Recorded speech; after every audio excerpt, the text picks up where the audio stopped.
on this episode of the Denver Bronco Roundup podcast, man. Before we get into 2026, we figured we'd put a big old ribbon on 2025, a year in review. We'll go through everything from draft picks to free agents to the season that was, starting with you right about now.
Welcome, everybody, into the Denver Bronco Roundup podcast. My name is Keith Brugman. I'm one of your hosts. I got my good friend right over here, Mr. Jody, the Judge Moncrief.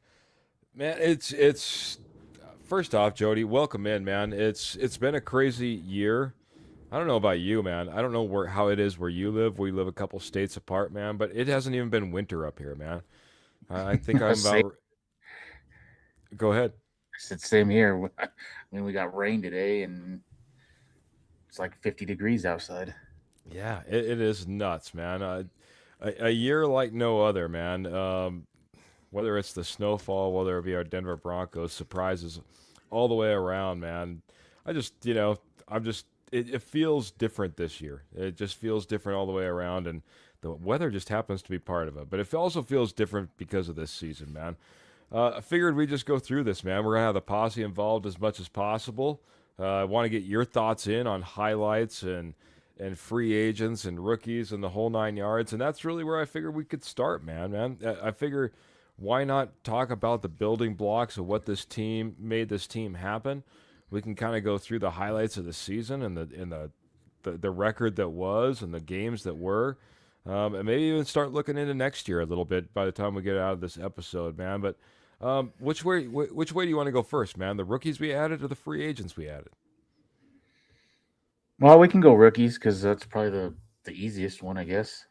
Yeah, there was quite a few rookies, man, and I guess some of them were hit the field, running, not to allude to anything, but hit the ground running, and was part of this team, and it was a big part of this team, and some of these players obviously are still in development, man.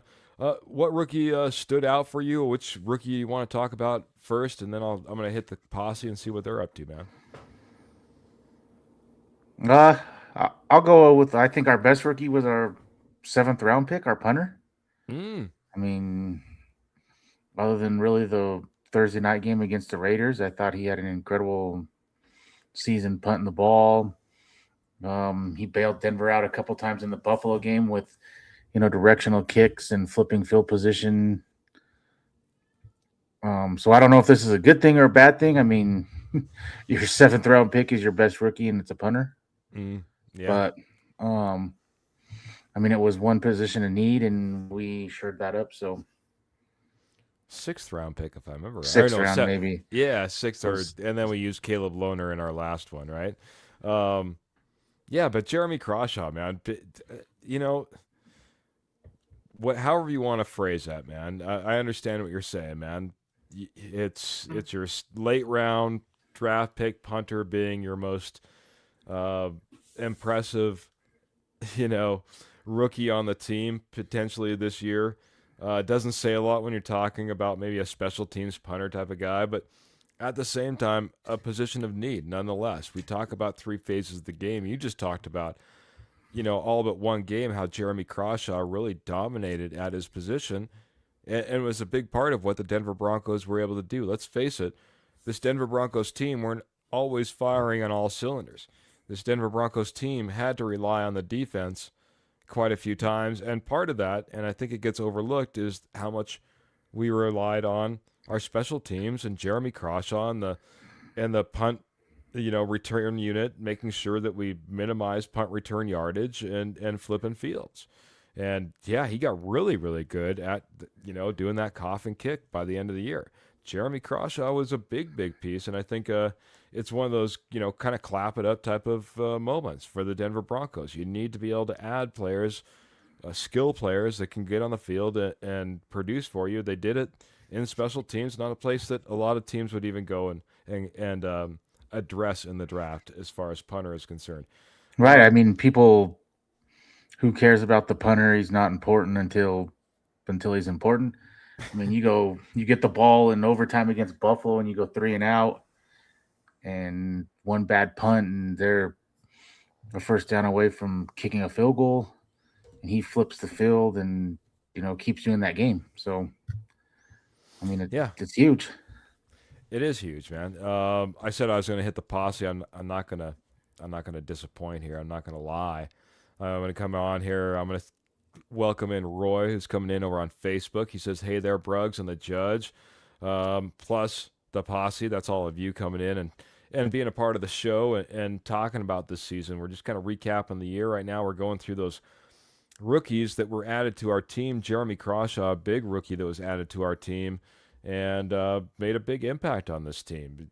Maybe you don't want the punter to be your biggest impact player out of the draft, but so be it. We'll take it. And he was a big impact. Kind of like Michael Ronquillo coming in here, 100 stars, saying, "Good evening, Keith and Jody and Gobo Broncos," giving us the blue and orange hearts, giving us the mile high salute. And I salute you, man. And absolutely, man. I appreciate you coming in here, supporting us as always. He's kind of switching it up, man. We always kind of follow the posse. I'll follow Michael for just a second. CBS Sports has reported the Broncos are going to do a blockbuster trade for wide receiver George Pickens. I talked about the Cowboys putting the franchise tag on him. Everyone's like, "Oh, they're franchising him." I said, "That's not the end. That's not the end of the story. You can still go out there and you could trade for him." It's been rumored, Mill. I did actually see something like this right before we went on that this is a potential possibility. I don't know if you have any more, I don't know, credence that you can put towards this story or not, Jody, but at least we can talk about the possibility.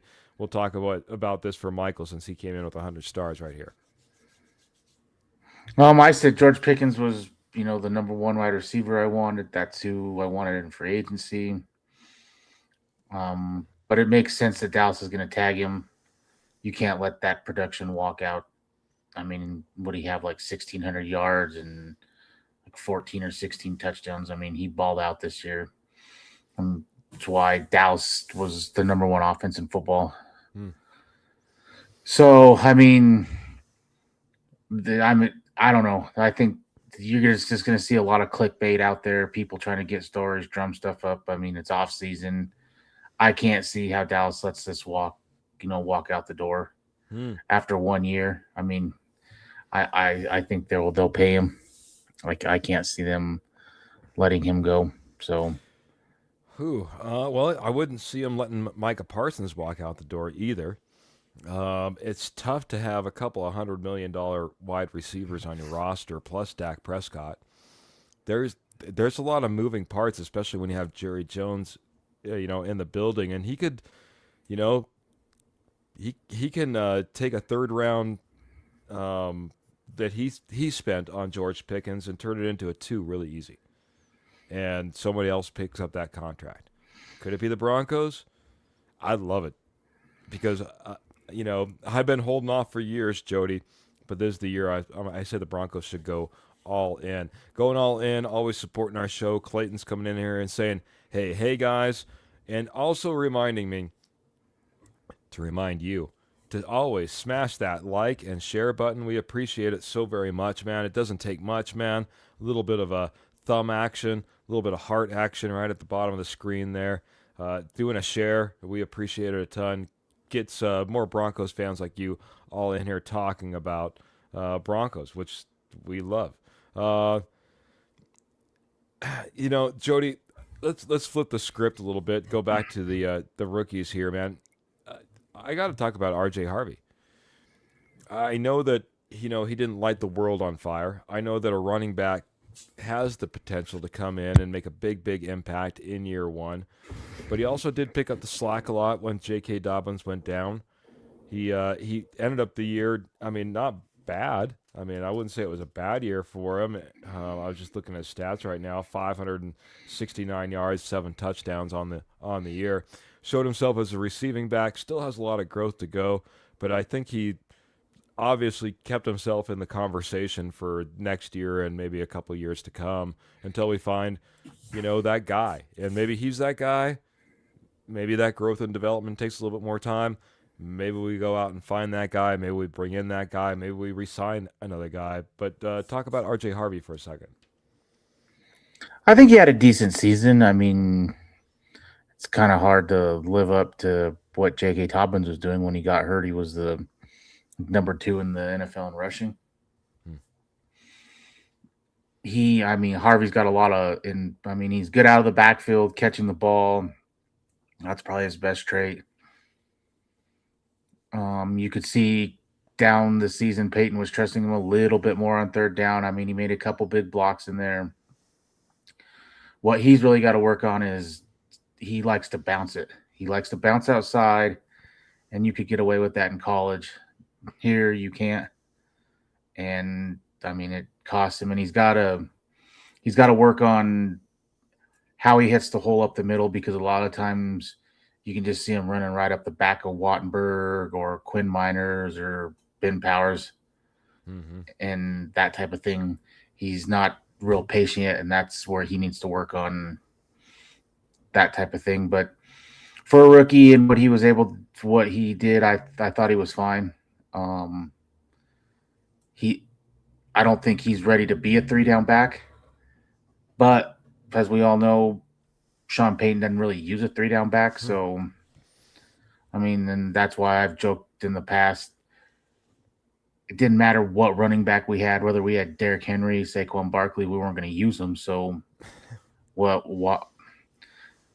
But I will say I think things might be changing a little bit. I mean, it got brought up in the press conference. People, I mean, this is the most I've heard it. Why aren't we running the ball? Why do you put run on the back of your sheet if you're not going to run the ball? Mm. Sean Payton saying that it's like the number 1 need this offseason. He was in Zach Street's office the next day discussing it. So if this is all true, then maybe it will get addressed, and a big time running back paired with RJ Harvey could be the answer. I mean, because you could see it really hurt Denver, especially in the championship game. We couldn't run the ball, and you could see the Patriots were just, they could take 3 knees if they wanted to and punt the ball because we couldn't do anything. Yeah. R.J. Harvey should be a part of that conversation. I thought a pretty good start for him and his rookie year. There's still pieces and parts that this Denver Broncos team is going to be adding. We'll be talking a lot of that in the upcoming weeks. I'm going to go a different direction, stay on the offensive side of the ball, though. A guy that a lot of people were excited about right out the gate. Unfortunately, injuries did, creep into his first season as a Bronco. Talk about Pat Bryant, man. A guy that went out there and, found a role for himself on this team, rookie year, going out there and contributing as a wide receiver. I thought Pat Bryant had a pretty good year. He does everything out there. He blocks. He's not putting up the biggest stats, but like he said, no block, no rock. So he's not afraid to block. You could see down the stretch, especially even in the Buffalo game. I mean, Bo Nix was looking for him early. They were trying to get him involved before he got hurt. He's just got to work on some little things, and I think he can take that next step. The one thing I'm worried about is he injury prone? I mean, the 2 concussions in 4 weeks. Now that might be overblown a little bit because I don't know how bad the second one was. Just you don't see a guy get a concussion, Saturday night and he's full go Tuesday at practice or Wednesday at practice. So I don't know if that was maybe a little premature, however, but then he got hurt right away in the Patriots game as well, hamstring. So it's something to monitor, but I mean, he's got the whole off season. He'll be healthy going into camp. So all in all, I think he had a productive season. I would have liked to have seen more touchdowns out of him, but we all know how the offense kind of was. So I We'll think another year in this offense. Uh, we'll probably get into this in a little bit. Possibly a new play caller, new offensive coordinator. I mm. think some little tweaks here and there. They're going to change some things, and I his trajectory is up for me. So Like what we I think a lot of people like what Pat Bryant is brought to the Denver Broncos. Different mentality, no rock, no or no block, no rock. Uh, really gritty type of wide receiver out there. It was devastating kind of seeing him go back to back with those concussions. But like you said, on the rise and pointing in the right directions. We're going to rewind a little bit. Dom's coming in here on YouTube talking about RJ Harvey. He says RJ was not good enough in his rookie year. Yes, he had a lot of TVs, but his vision needs to be better. Kind of like alluding to what you were talking about just a little bit ago, Jody. Man, it just seems like he wanted to bounce it too much. He didn't trust what he saw. His legs didn't trust what his eyes maybe were seeing. It just didn't always look pretty, and he always was looking to try to make a little bit more. Kind of the opposite of what we used to see of Javonte Williams, where he used to just like run up the back of his guys and just kind of try to run into the back of the line. We saw R.J. Harvey that would always seeming to be wanting to bounce it outside. Roy also kind of picking up on R.J. Harvey said R.J. had to work on his vision in my eyes. Either you have it or you don't.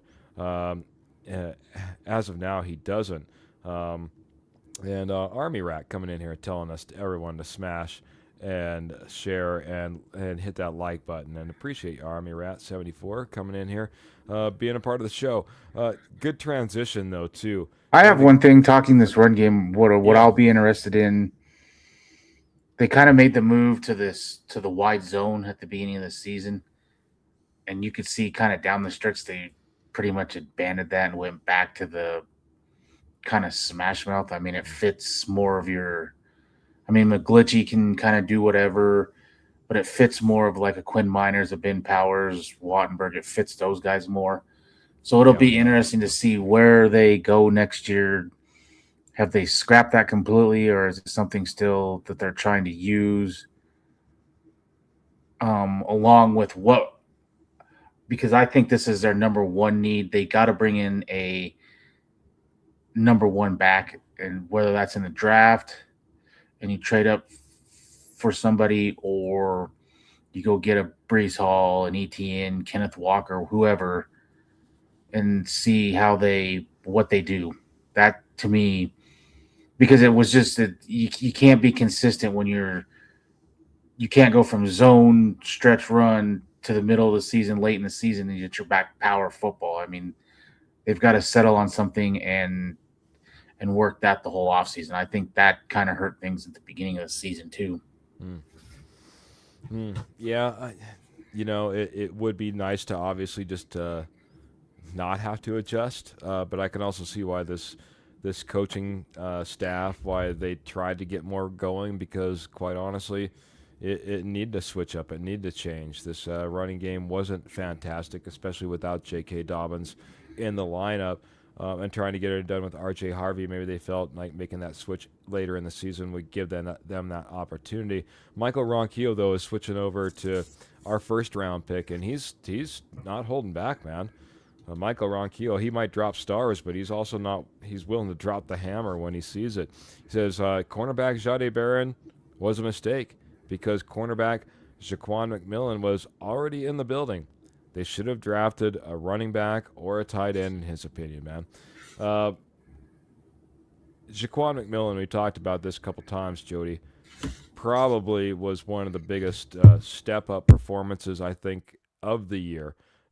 Just quite I was amazed on how well he just almost came out of nowhere. I know that he was solid, he was good for us, but I don't think anybody was like pounding the table that hey, this is one of the better cornerbacks on our team, and we need to make sure that he stays on this team. I think a lot of people just saw Jade Barron, like Michael was kind of alluding to, was going to kind of walk in and take over for McMillan. That was definitely not the case, man. And Barron was kind of buried on the depth chart because of what McMillan was did on the field.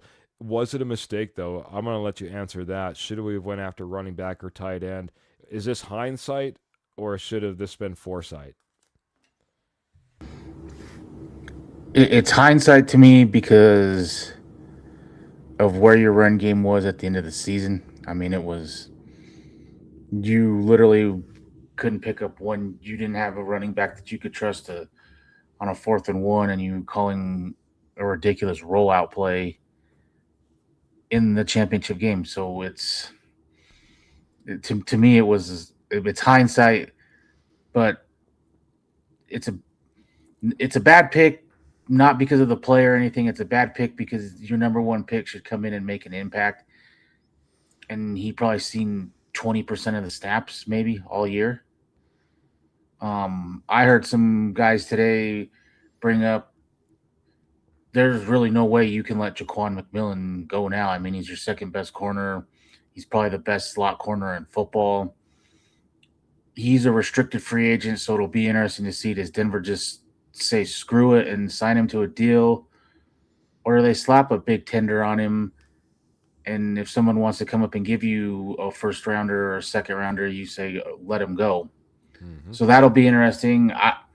I wouldn't let him go. I've said for a while now he's my number one guy that I want to keep here. He's over John Franklin Myers. He's over anyone else. He's the number one guy that's a free agent or restricted that you need to keep in this building.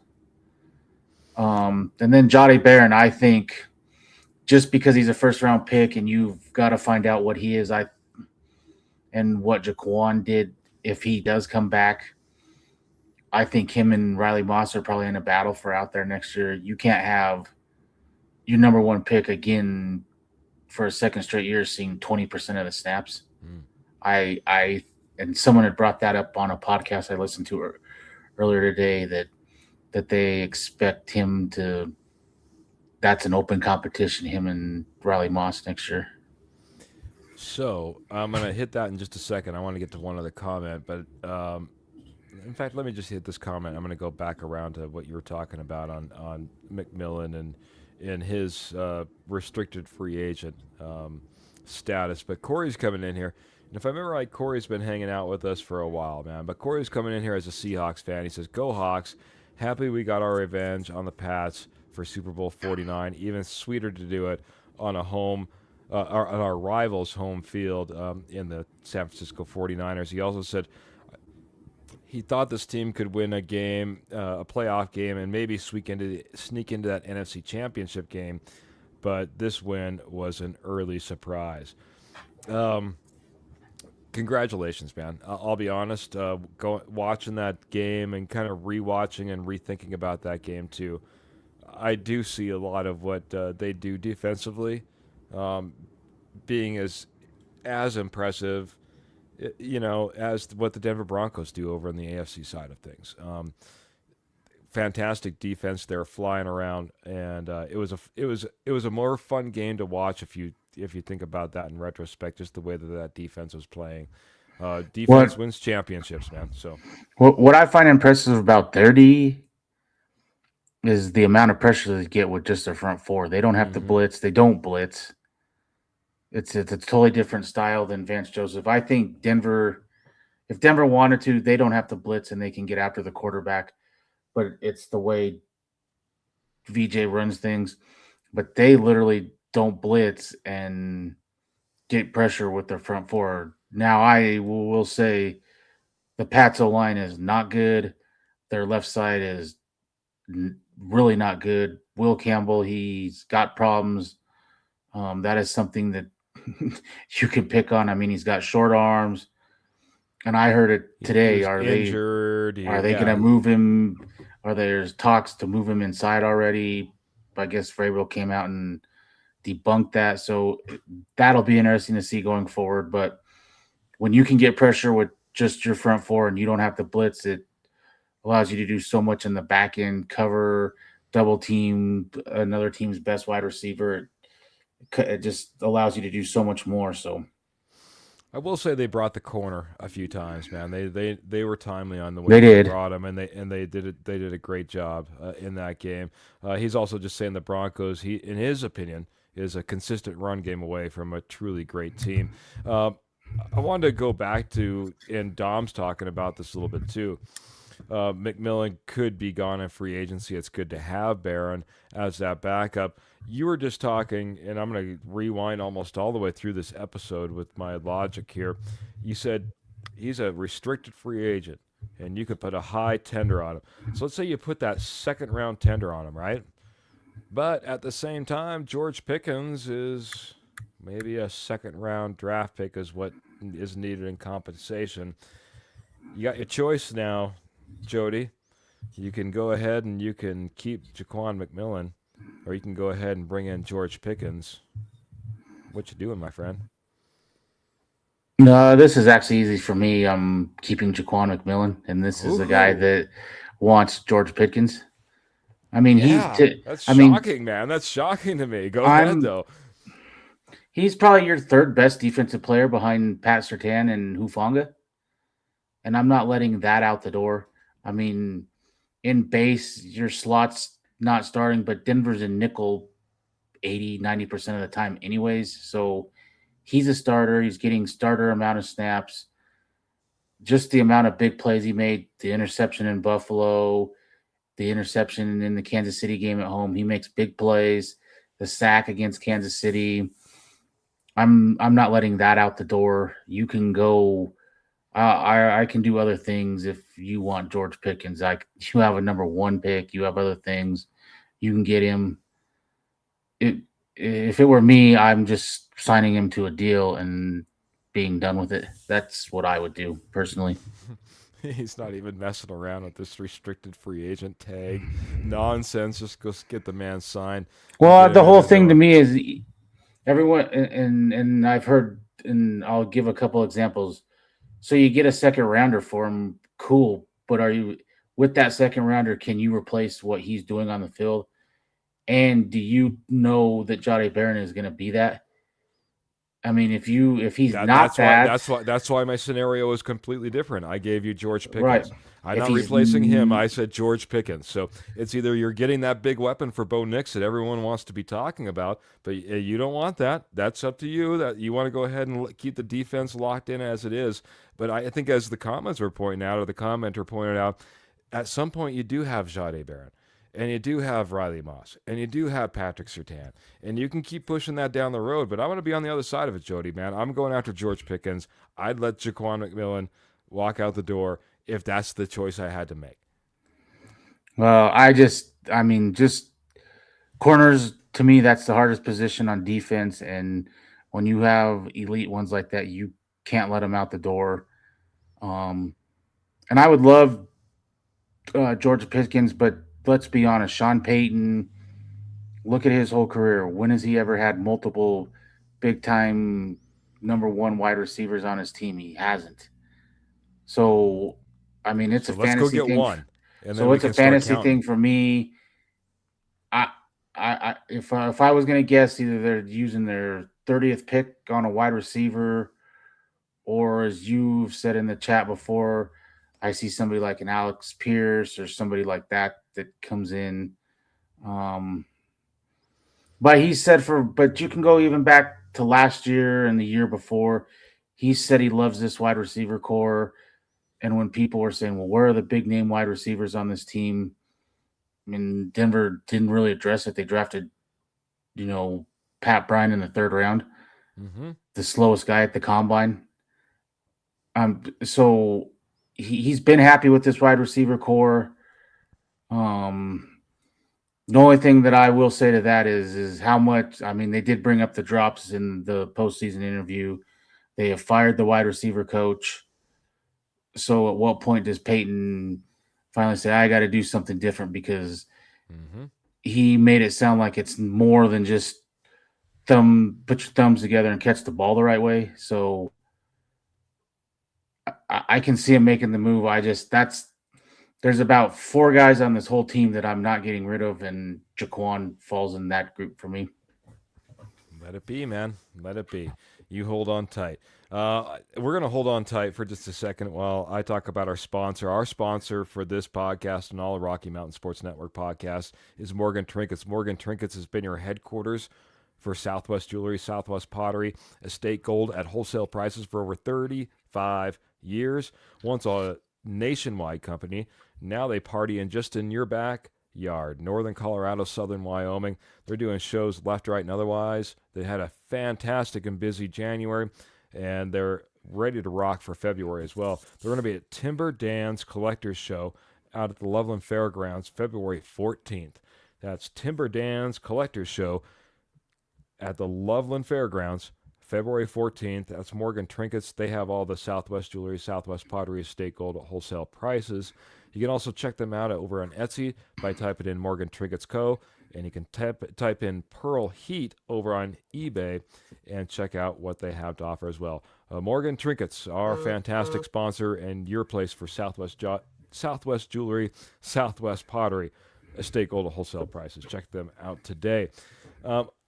I think I'm going to jump off the rookies. We're going to jump right into the free agent side of things, man. I'm going to pick on your guy, man, because I know that you had even a question in the background about this, and we can even jump into this now because we kind of have been all over the board. By the way, Corey's coming in talking about a Seahawks saying Byron Murphy's the straw that makes the string that stirs the drink, I guess is the best way to put it, man. So. It's good we had the right guy, man. Can I ask you a question about the rookies before you go off real quick? Yeah, go ahead, man. Q Robinson, is he somebody that you've seen enough of the small amount that he played that you're willing to, and I've seen this floated out there, teams that need a pass rusher, are you willing to give up Jonathan Cooper with Jonah Ellis and Q Robinson, and you still have DeAndre Tillman?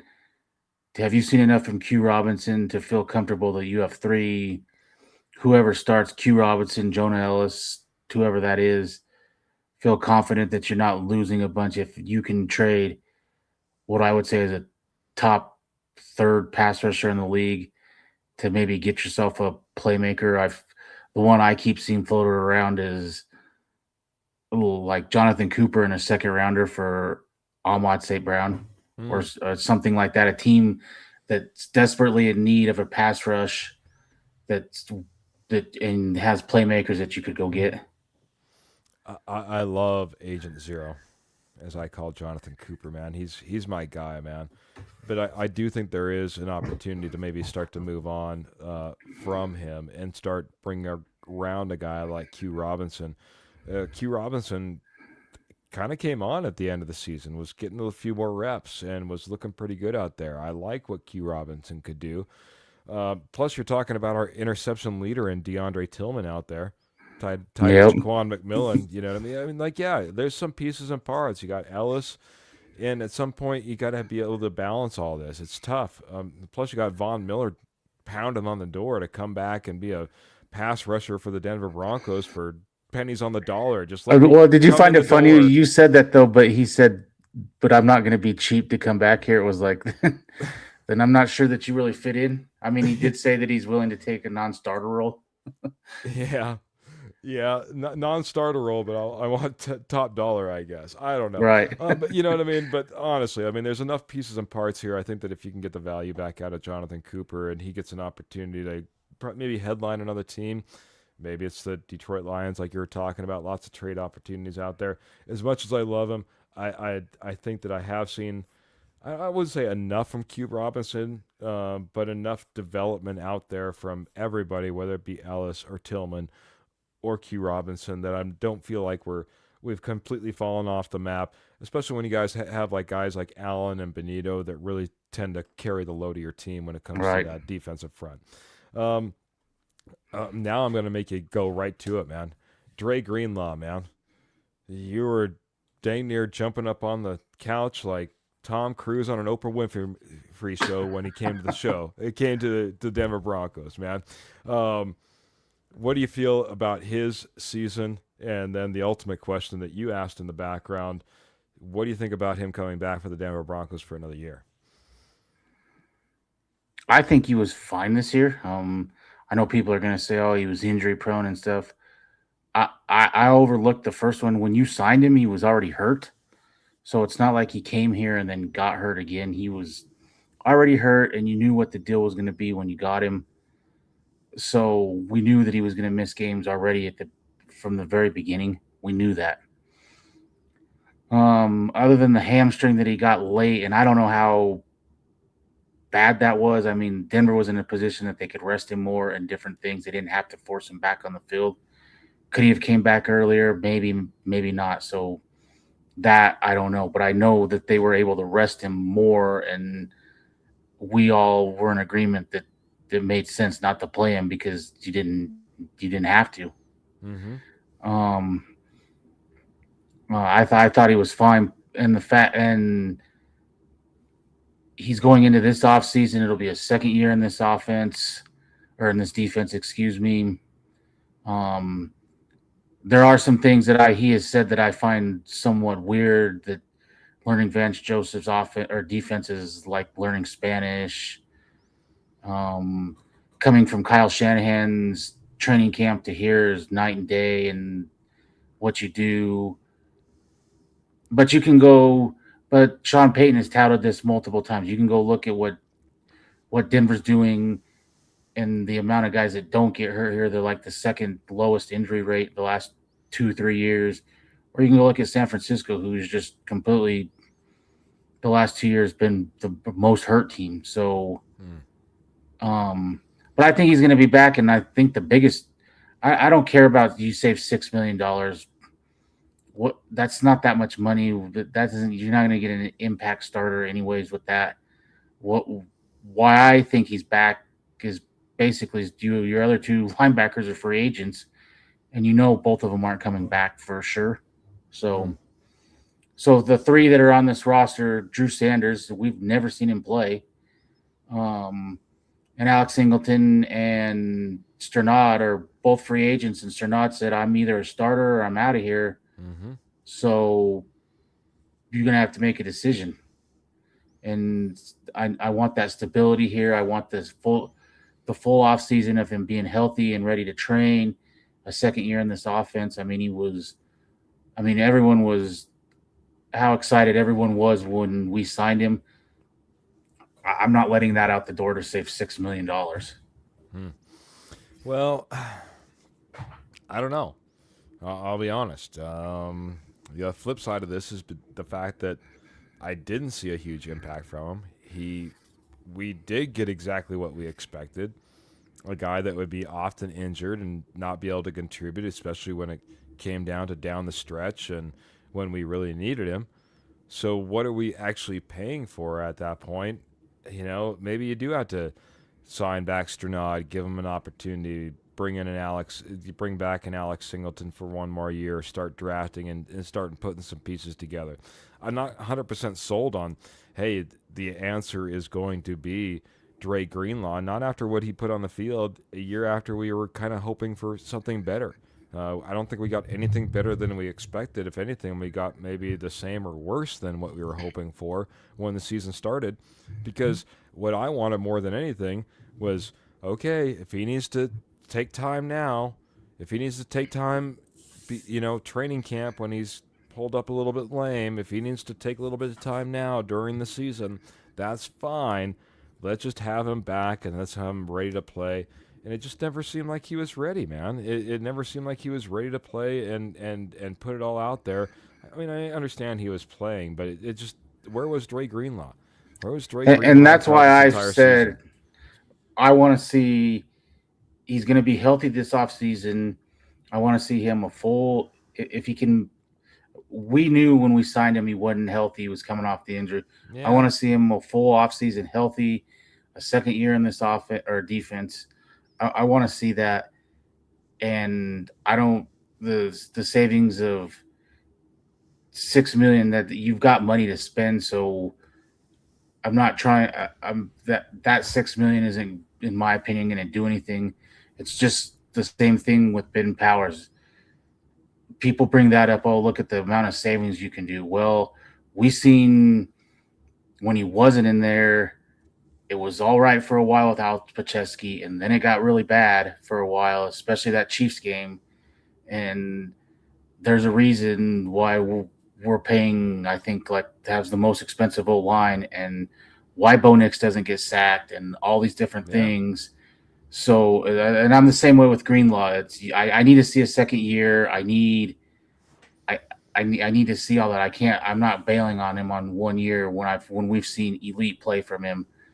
I just think that coming off the injury, and whether this is he said this, so it's probably true that learning Vance Joseph's defense was like learning Spanish to him. Well, he's now got a whole nother year to learn it, and I want to see where that goes. I'm not after 1 year bailing on it. Mm. All right, man. You hold on tight, man. You're holding on tight to a few different things. I was kind of surprised on Glenn Ashley, though. You said we have a lot of money to spend, and he's got ways to spend it. Glenn, thanks a lot for coming in and being a part of the comments. I'm going to get to Michael Ronquillo, too, here in a second because he's dropping some stars, so he'll be right up next. But Glenn Ashley says the ideal outcome from free agency is you get George Pickens, you go and get out there. David Njoku already says no more of this. I want out of Cleveland. And he says you go out and get Hall of Algier and one Tyler Algier. Dobbins returns on a team-friendly deal, and we're set to go, man. We talked about George Pickens. There was a little bit of conversation around running back the other day, but Njoku's a new one, man, or at least a name renewed. Before we get on to Michael Ronquillo's comments, I want your two thoughts on David Njoku being a Denver Bronco. Does that make sense? Yeah, because he fits exactly what he's a two-way tight end, exactly what Sean Payton wants. He can block and he can go out and catch passes. Denver really hasn't had they haven't had that since Sean Payton's been here. Hmm. I mean, this I had heard some wild stats today. They've drafted one tight end in 3 years, and it was Caleb Lohner, who's been on the practice squad all year. Um, he brought in these retreads. I mean, Adam Troutman's a Saint guy, so he's been loyal to that. He's loyal to guys to a fault, good or bad. Mercedes Lewis did nothing but block. Yeah. I mean, the standout tight end in training camp, Lucas Kroll did nothing, wasn't even active in the playoffs. Nate Adkins, I thought, took a step back from last year. So, I mean, this guy fits everything. So, yeah, that's the one. He fits for me. I mean, he's probably in my top three of tight ends. Hmm.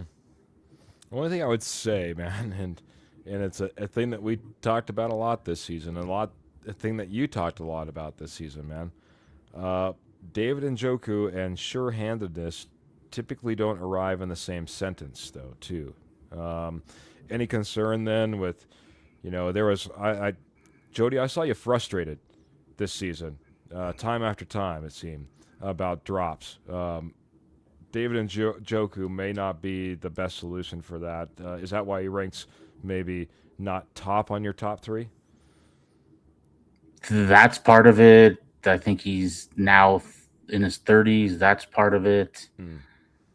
Um, but I will say maybe getting out of Cleveland will, you know, rejuvenate yourself. I mean, you and that crappy organization and the amount of quarterback carousels you go through there and just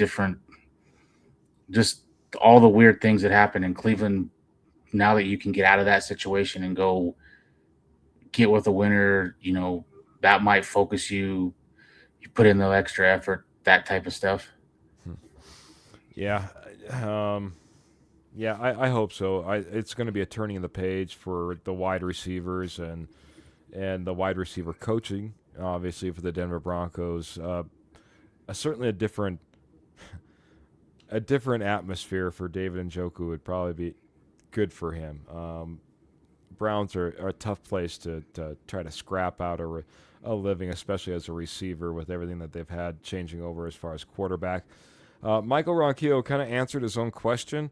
Um, he did bring out the fact that Cortland Sutton, and I looked at it too, man, because, there's a lot of clickbait out there. He says, Keith and Jody, your thoughts on wide receiver Cortland Sutton's Instagram post about a chapter has closed. He also says he does typically do that at the end of each season.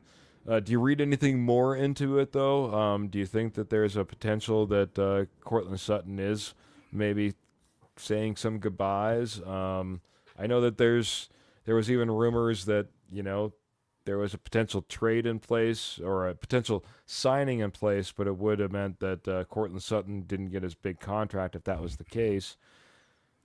Just the end of the season, just putting a ribbon on the end of the season or a ribbon on the end of his career here in Denver. No, I think it's more just closing this season out. He's got a big deal, so somebody's going to have to trade for him to get him. Denver, they're not going to release him. They're not getting just rid of him. So, Yeah. and I mean, he's a nice wide receiver, but I don't see someone. I mean, he's making wide receiver one money, and I don't see when really he's. If you're going to pick up that kind of contract, he's probably a wide receiver two, if that makes sense. And I I can't see really any team making that trade. So he's Yeah. going nowhere. Especially the way things finished at the end of the season. I mean, he was not very productive. He was dropping a lot of passes. So I mean, you can go look at his stats like Buffalo and the Pats game. They weren't very good. I think he had like 5 drops Yeah.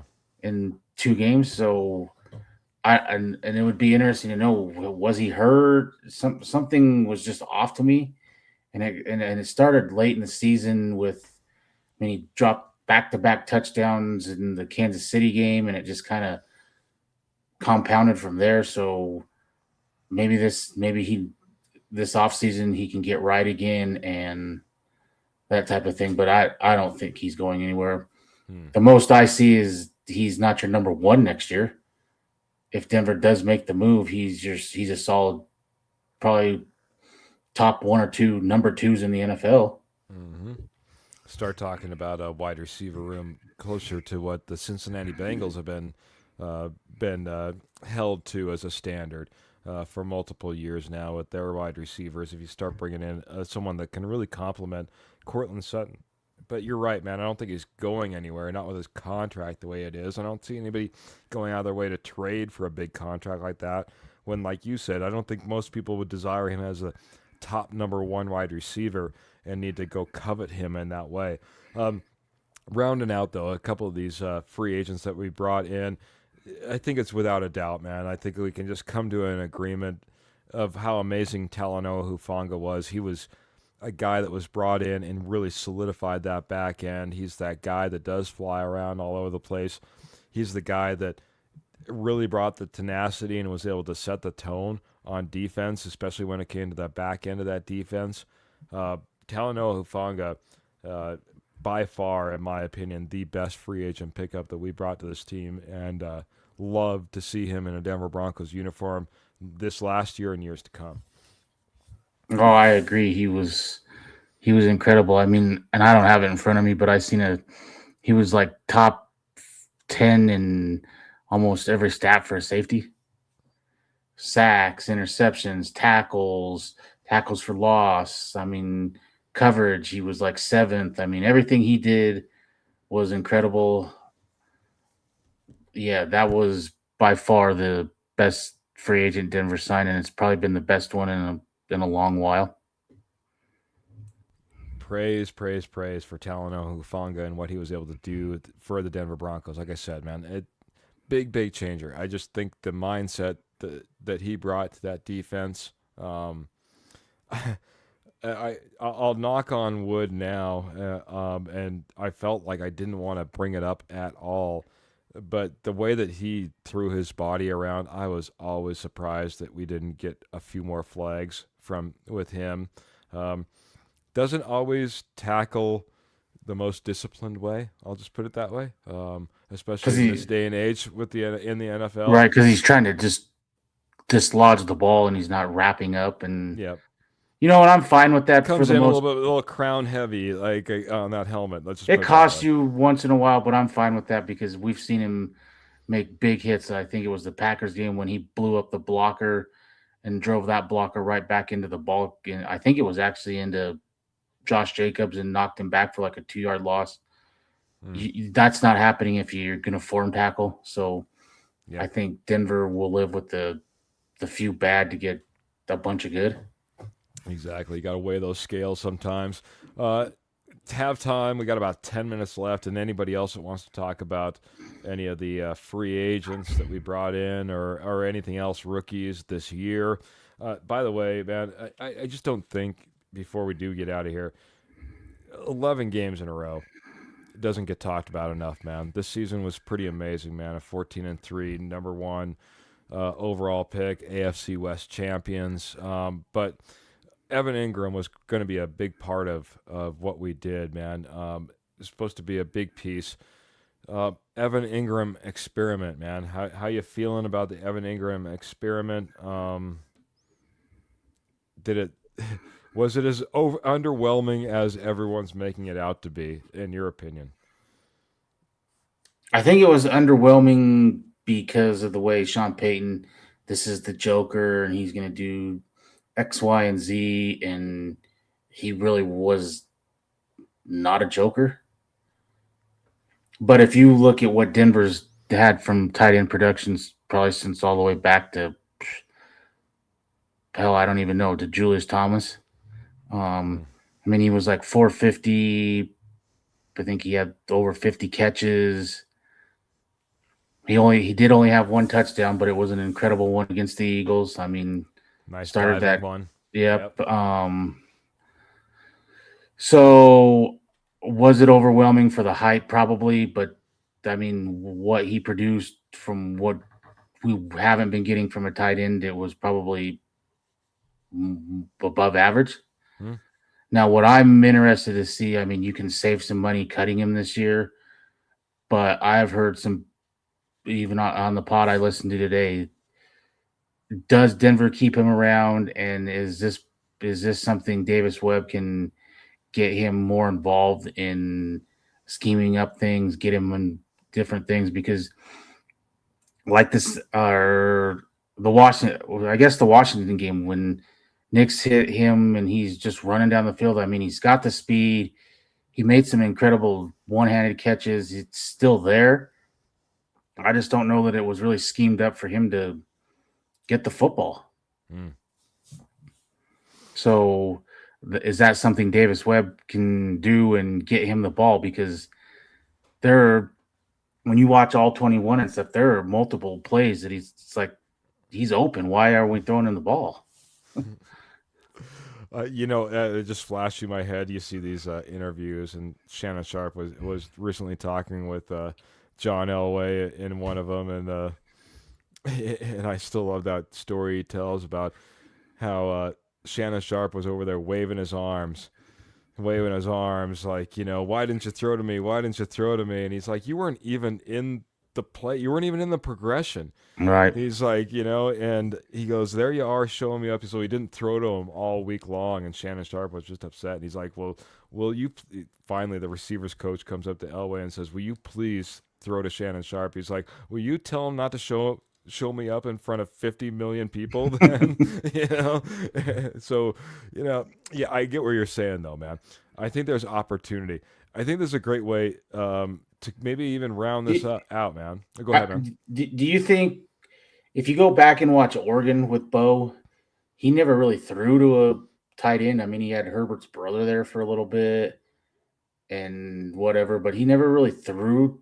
And I think Ferguson was there, but he never really threw to a tight end that much. It was, do you think that's part of it? I mean, Sean Payton, I don't know. This year just seemed weird to me. There were plays last year that he schemed up for tight ends. Mm-hmm. And I mean, one of my favorite plays is if you go watch the Atlanta game, is Bo Nix kind of just does a little half fake and roll out. and Nate Atkins is blocking, and then he comes across all the way like an X across the field, and he hits him for a touchdown. Mm-hmm. That happened multiple times last year. I think that same play against the Colts, we scored a touchdown late. I didn't see anything. I mean, Troutman had the one-handed catch in the Panthers game. I mean, was it's like it was almost a scheme thing because we didn't. Where was Troutman this year? He didn't. There were multiple stretches he didn't even get the ball thrown to him. Mm-hmm. No tight end did. So that's what makes me wonder if this is a more of a scheme thing than an Evan Ingram thing. Scheme more than Evan Ingram, scheme more than Bo Nix would be, in my opinion, which brings me to the last thing I want to talk about. We just got a few minutes left. By the way, Dom, I see you out there, man. Dom's really hot trot about bringing Jeremy Waddle in. He wants the guy that can maybe bring or Jalen Waddle, sorry. Jalen Waddle, and with like a guy that can take the top off, a little bit more secure with the ball than one Troy Franklin, and he could really thinks that could really help open up one Cortland Sutton and allow him to maybe burn as well. But this is what I wanted to get to, man, because I've been actually holding on to this for a while. You just brought it up as far as the tight end is concerned, and maybe Evan Ingram could have been more of a joker, or at least we could have got a chuckle if it would have been schemed a little bit different. But also that running game. So full circle, man, we saw a pretty big change at the end of this year. We see Davis Webb now being the offensive coordinator for the Denver Broncos.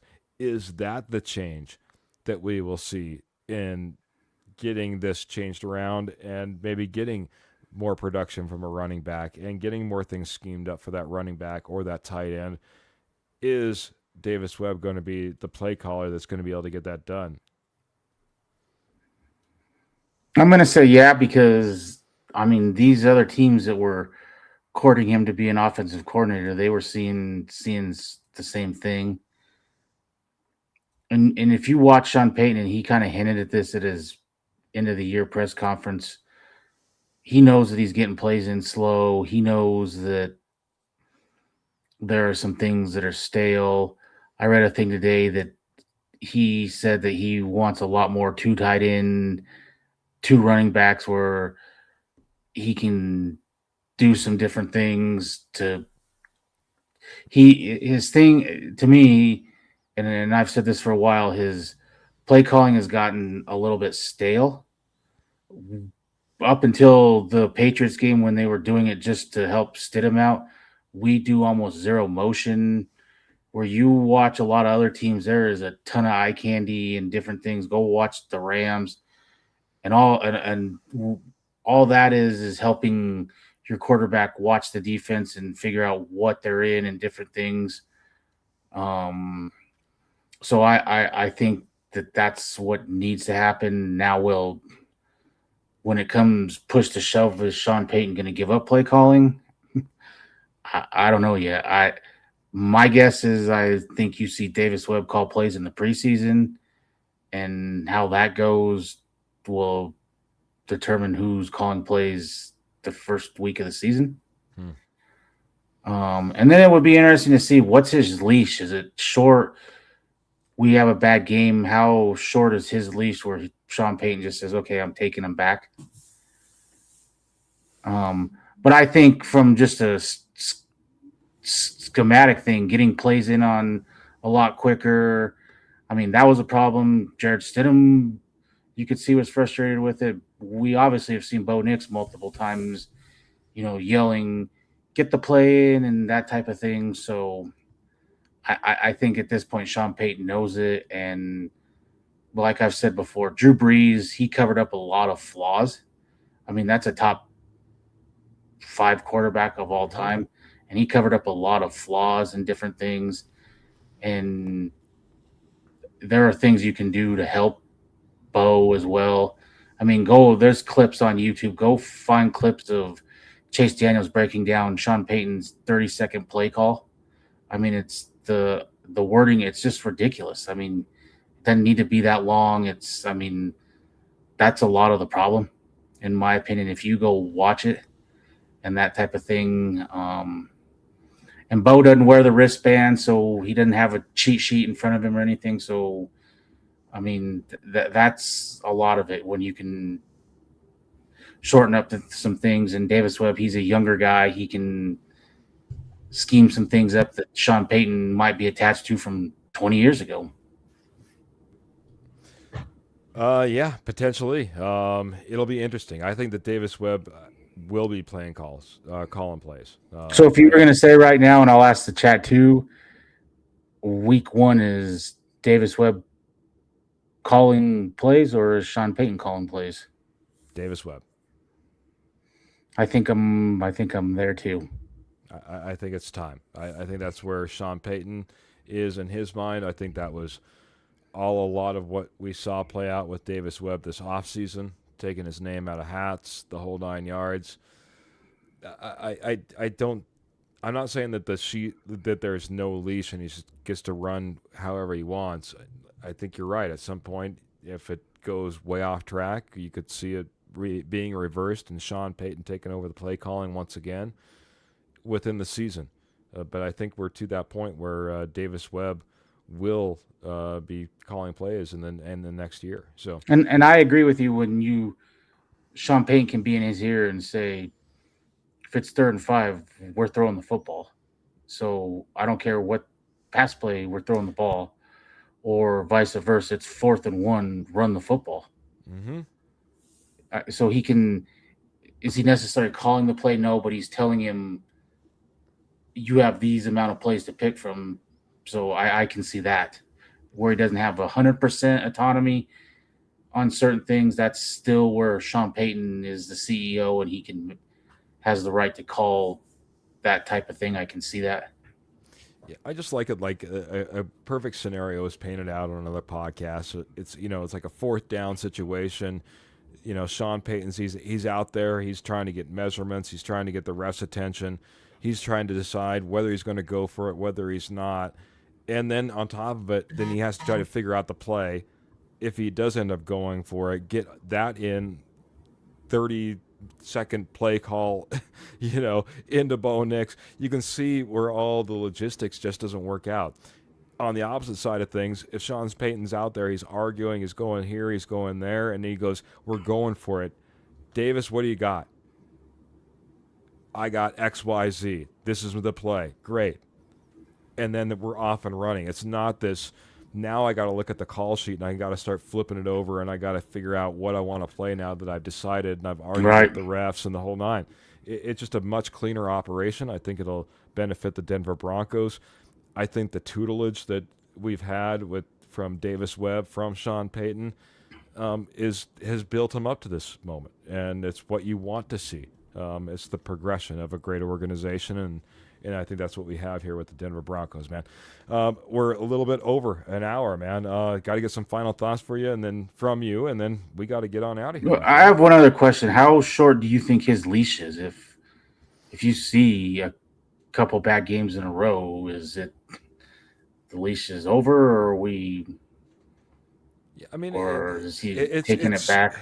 It's so tough, man, because it really depends upon how those games play out. I will say, I don't see anything short of at least the first 4 or 5 games before you start pulling it away from them and saying we need to start figuring some other things out. But I think that would be, I mean, almost premature within itself, because you look how the Denver Broncos have started under Sean Payton.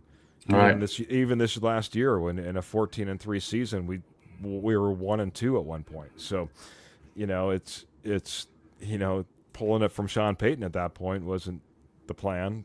Should be pulling it from Davis Webb. I guess I have one other one too. Do you think this is a 100% Sean Payton decision who's doing this, or do you think he's getting pressure from higher up, like it's time that you CEO head coach? I think it's organizational pressure put on by the fact that you have a great coaching staff and you have Davis Webb that you want to retain on the staff, especially once you end up having Vance Joseph also retained on the staff, and you're like, my goodness gracious, we could be running a lot of this back, gentlemen. Right. Let's make sure that we keep this boat afloat. There's no reason to, not even entertain the idea of giving up play calling to your now OC and Davis Webb when you have all these pieces and parts. I think there is pressure, but I think it's organizational pressure of a good organization ran and being in a great position. We got one more year, in my opinion, man. That's why I said I'm pushing in the chips. If it's George Pickens, it's George Pickens. Go get him. Because you're not going to have Vance Joseph back another year, and Davis Webb, and Sean Payton, and all And these Bo on a cheap contract. Bo on a That's cheap contracts, and in all these other pieces and parts, you know what I mean, that have come together. And see how much we can hold together of the great players that we already have. We're going to be aggressive in free agency, and it's time. It's time to go, man. So yep. whatever it takes. I'm right there with you. Yeah, Um, I want to I'm. hit. Yeah, go ahead. I just want to say that Michael is pointing out that Trevor's in the comment. He's liking Dallas Goedert as a potential tight end, veteran tight end. Evan didn't fit the system, but he thinks Dallas Goedert it could. 100% honest, man. Seems like an old name to me, man. And I felt like Evan Ingram. I got kind of fooled in how young I thought he was versus how old he actually was once he got to this team. I want somebody young that can go out there and dominate. And I don't know if Dallas Goedert's that guy in my mind. I'll look at him as a potential, but not my top pick. Your thoughts on Dallas Goedert that Trevor, fellow horseman, is bringing about to the show? I mean, it's probably an obvious excluding Evan Ingram because we already talked about was it a scheme or whatever. It's an upgrade over everyone else that you have on this roster. But in like you've said, and I 100% agree. We're pushing the chips all in, and I don't need another middle of the road tight end. There are what I would say elite guys are out there, are guys that can be elite. Njoku, Kyle Pitts, Isaiah Likely's out there. There are guys out there, and I'm going out there and I'm getting a playmaker tight end. And I don't want to hear he's got to be able to block and all this. Jimmy Graham didn't block, and Jimmy Graham put up big numbers. So for the right tight end, you're gonna go get him. So yep. I guess my only other thing on the tight end room is where does Caleb Lohner fit in next year? Are you giving him a legit chance to be one of your 3 tight ends or no? Because I think Troutman, I think Nate Atkins, I think Kroll. Other than Ingram, I think all your tight ends are free agents. So are you bringing those guys back, or are you going to give Kroll a chance and go get a big name guy? What are you doing? Could be a full reset, man. But as of right now, man, now we're way over. So I got to get your final thoughts. Need to get us out of here. Trevor's saying sign a free agent and draft one as well. But we do need to get running, buddy. Final thoughts, man. Just look at this year. For me, it goes in 2 different ways. Was excited. We got our first playoff win. Beat Buffalo, a team that everyone said, oh, they're going to the Super Bowl because no Allen, Mahomes, Burrows, all that, and you went in and you beat them. But then there's frustration watching the Pats get destroyed in the Super Bowl and, watching Drake May play like garbage against this team in the AFC Championship game. That with the healthy Knicks, do we win the Super Bowl? No one knows, but what I can almost guarantee you is this game, that's a fourth quarter game. And I've seen Bo Nix win a lot more fourth quarter games than he's lost when it comes close down to crunch time. You were going to be healthier. You were getting Troy Franklin back. You were getting Pat Bryant back. You're probably getting J.K. Dobbins back. So it's very frustrating that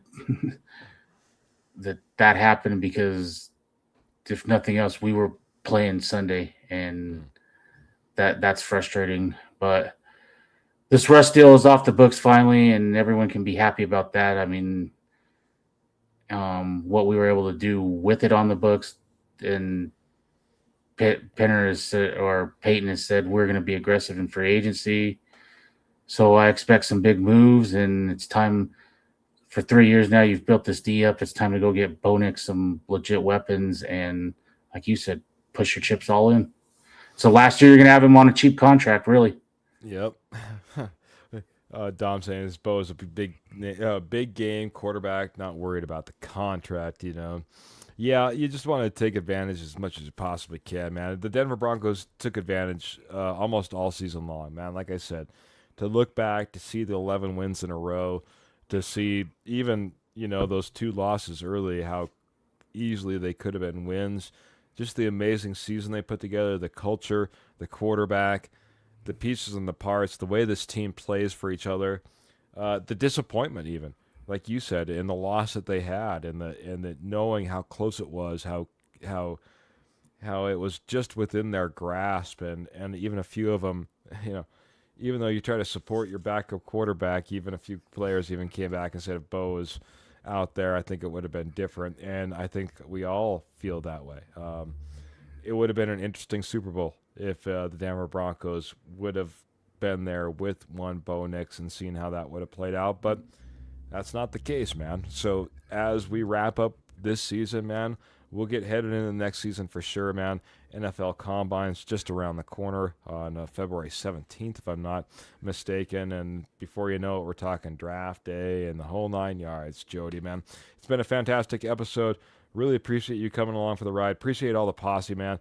I know that we got to end up talking, so I did miss a few comments throughout, but from all of you, including Mr. Michael Ronquillo, who came in, dropped some stars from us. Pearl was in there saying hello. She's our amazing sponsor, so I got to say hello to her.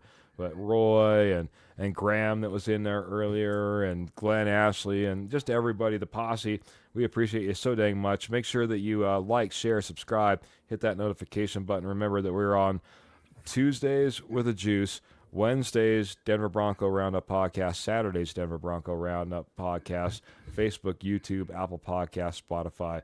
Just go out there, search us out, you'll find us. Appreciate everybody. Do got to get out of here.